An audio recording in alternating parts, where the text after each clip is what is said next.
The right time to buy I T C. ಯಾಕಂದ್ರೆ I T C ಇವಾಗ suddenly fall ಆಗೈತಿ. Fall ಆಗಕ್ಕೆ main reason ಏನಂದ್ರೆ government unexpected excise duty and taxes ಶೇರೇಟ್ ಮೇಲೆ ಹೆಚ್ ಮಾಡಿ. ಇವಾಗ ಮೇನ್ ಮ್ಯಾನುಫ್ಯಾಕ್ಚರ್ಸ್ ಯಾರಂದ್ರೆ I T C. I T C means Indian Tobacco Company. Indian Tobacco Company ಅವಾಗ ಏನು ಮಾಡಿತ್ತಂದ್ರೆ ಓವರ್ ಇಂಡಿಯಾದಾಗ ಐ ಟಿ ಸಿ ಒಳಗೆ ಮೀನ್ಸ್ ಅಂಡರ್ ಐ ಬರುವಂಥ ಸಿಗರೇಟ್ಸ್ ಆಲ್ ಓವರ್ ಇಂಡಿಯಾ ಒಳಗೆ ಸೇಲ್ಸ್ ಆಗತ್ತೇವೆ. ಅದಕ್ಕೆ ಐ ಟಿ ಸಿ ಅನ್ನೋದು ಇಂಡಿಯಾದಾಗ ಒಬ್ಬ ಸಿಗರೇಟ್ ಒಳಗೆ ಬಿಗ್ ಪ್ಲೇಯರ್ ಅಂತ ನಾವು ಹೇಳ್ಬೋದು. ಸಿಗರೇಟ್ ಮ್ಯಾಗ ಎಕ್ಸೈಸ್ ಡ್ಯೂಟಿ ಹೆಚ್ ಮಾಡೋದ್ರಿಂದ ಐ ಟಿ ಸಿ ಶೇರ್ಸ್ ಎದ್ ಬೀಳತ್ತೇವೆ. ಯಾಕಂದ್ರೆ ಸಿಗರೇಟ್ ಐ ಟಿ ಸಿನ ಒಂದು ಪಾರ್ಟ್ ಅಷ್ಟೆ. ಆದ್ರೆ I T C main product ಭಾಳ ಅದಾವೆ. ಐ ಟಿ ಸಿ ಒಳಗೆ ಕೆಲವೊಂದು ಎಷ್ಟು 7-8 ಪ್ರಾಡಕ್ಟ್ ಮ್ಯಾನುಫ್ಯಾಕ್ಚರ್ ಮಾಡ್ತೈತಿ. ಸೊ ಐ ಟಿ ಸಿ ಒಳಗೆ ಸಿಗರೇಟ್ದಿಂದ ಮೇಲೆ ಟ್ಯಾಕ್ಸ್ ಹೆಚ್ಚು ಮಾಡೋದ್ರಿಂದ ಐ ಟಿ ಸಿಗೆ ಎದಕ್ಕೆ ಪ್ರಾಬ್ಲಮ್ ಅಂದ್ರೆ ಎಷ್ಟು ಅಷ್ಟು ಪ್ರಾಡಕ್ಟ್ದಿಂದನೂ ಎದರಿಂದನೂ ರೆವಿನ್ಯೂ ಬರ್ತೈತ್ಲೆ ಅದ್ರೊಳಗೆ 80% ಆಫ್ ಪ್ರಾಫಿಟ್ ಒಂದೇ ತಂದು ಕೊಡೋದಂದ್ರೆ ಸಿಗರೇಟ್ ಮೇಲೆ ಇವಾಗ ರೇಟ್ ಹೆಚ್ಚು ಮಾಡತ್ತಾರೆ. ಸೊ ಅದರಿಂದ ಕಸ್ಟಮರ್ಸ್ ಪ್ಯಾನಿಕ್ ಆಗಿ ಶೇರ್ಸ್ನ ಸೆಲ್ ಮಾಡೋಕ್ಕೆ ಟ್ರೈ ಮಾಡಿದ್ರು. ಇದರಿಂದ ಇನ್ನೊಬ್ಬ ಮೇನ್ ಪ್ಲೇಯರಿಗೆ ಭಾಳ ಅಂದ್ರೆ ಭಾಳ ಹೊಡೆದು ಬೋದೈತಿ. ಅದ ಯಾವುದಂದ್ರೆ ಎಲ್ ಐ ಸಿ. ಎಸ್, ನೀವು ಕೇಳಿಸ್ಕೊಂಡಿದ್ದು ಕರೆಕ್ಟಾ. ಎಲ್ ಐ ಸಿ ಅಂದ್ರೆ ಇನ್ಸೂರೆನ್ಸ್ ಕಂಪ್ನಿ. ಎಲ್ಲರೂ ನಿಮ್ಮ ಮನೇಲಿ ನೀವು ಆದರೂ ನಿಮ್ಮ ಫಾದರ್ ಆದರೂ ಯಾರಾದರೂ ನಿಮ್ಮ ತಂದೆ ತಾಯಿ ಯಾರಾದರೂ ಎಲ್ ಐ ಸಿ ಒಳಗೆ ಇನ್ಸೂರೆನ್ಸ್ ಮಾಡಿಸಿ ಇರ್ತೀರಿ.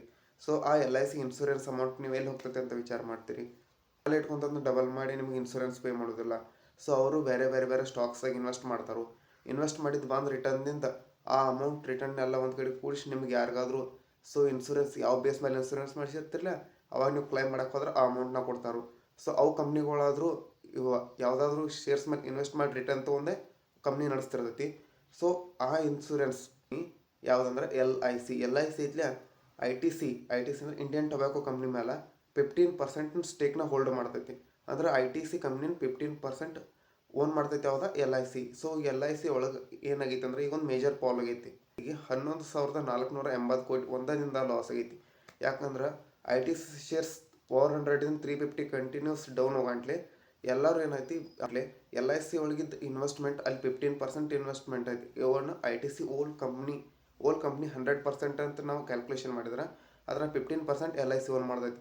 ಅದರಿಂದ ಆ ಸ್ಟಾಕ್ಸ್ ಕಡಿಮೆ ರೇಟ್, ಆ ಸ್ಟಾಕ್ಸದ ರೇಟ್ ಒಮ್ಮೆ ಡೌನ್ ಆಗಂಟ್ಲೆ ಎಲ್ ಐ ಸಿ ಒಳಗಿಂದ ಇನ್ವೆಸ್ಟ್ಮೆಂಟ್ 84,000 crore ಏನಿತ್ತು ಆ 84,000 crore ಎಲ್ಲ ಒಂದು ಸ್ವಲ್ಪ ಅದರಿಂದ 15% ಡೌನ್ ಬರಂಟ್ಲೆ ಇಲ್ಲಿಗೆ ಒಂದೇ ದಿನಕ್ಕೆ ಎಲ್ಲ 1,400 ಕೋಟಿನ ಲಾಸ್ ಮಾಡ್ಕೊಂಡೈತಿ.